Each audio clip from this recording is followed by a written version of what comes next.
जय गुरुदेव।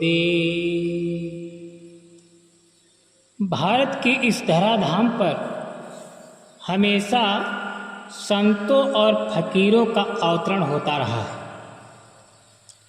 इसलिए भारत भूमि को भारत माता की उपमा दी गई है, क्योंकि जो भी पुत्र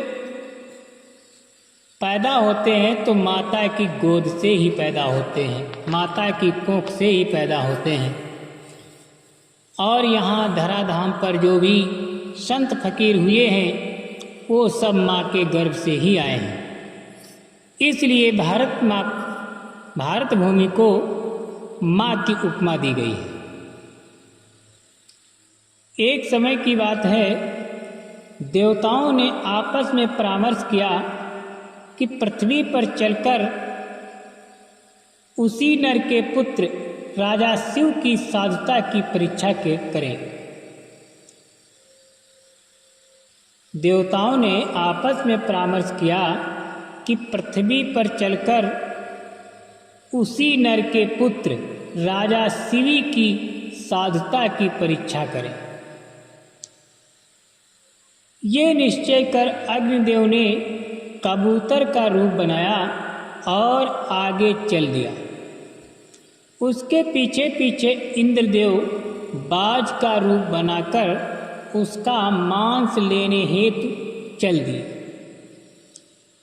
उस समय राजा शिवी यज्ञशाला में दिव्य सिंहासन पर बैठे हुए थे। कबूतर झट से उनकी गोद में जाकर बैठ गया। ये देखते ही पास बैठे हुए पुरोहित जी ने कहा, महाराज, ये कबूतर बाज के भय से प्राणों की रक्षा हेतु आपकी शरण में आया है। उसी समय कबूतर भी अंतर स्वर में बोला, राजा, मेरी रक्षा कीजिए। ये बाज मेरा पीछा कर रहा है, इसके भय से मैं आपकी शरण में आया हूँ।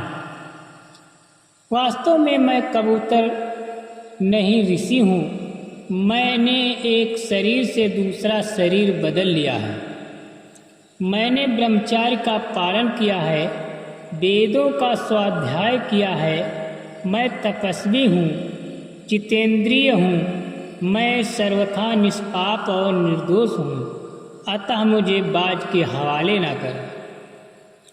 इतने में भी बाज ने आकर राजा से कहा, राजन, इस कबूतर को मुझे दे दीजिए। ये मेरा भोजन है, आप मेरे कार्य में विघ्न न डालें। राजा ने कहा, ये दोनों पक्षी जितनी शुद्ध संस्कृत भाषा बोलते हैं, ऐसी कभी किसी पक्षी के मुख से नहीं सुनी। मैं इन दोनों का वास्तविक स्वरूप जानकर ही उचित न्याय करूंगा, क्योंकि जो मनुष्य शरणागत प्राणी को उसके शत्रु के हवाले कर देता है, उसके राज्य में अच्छी वर्षा नहीं होती, बोए हुए बीज नहीं उगते, संकट के कारण उसकी कोई रक्षा नहीं करता, स्वर्ग से उसे नीचे ढकेल दिया जाता है। इत्यादि बातों पर विचार करके राजा ने निश्चय कर लिया कि कबूतर नहीं दूंगा, चाहे प्राण त्याग दूंगा। राजा ने बाज से कहा, तुम व्यर्थ कष्ट मत उठाओ, इस कबूतर को मैं तुम्हें कदापि नहीं दूंगा। इसके अतिरिक्त जिस प्रकार भी तुम्हारा प्रिय कार्य हो सकता है तो बताओ।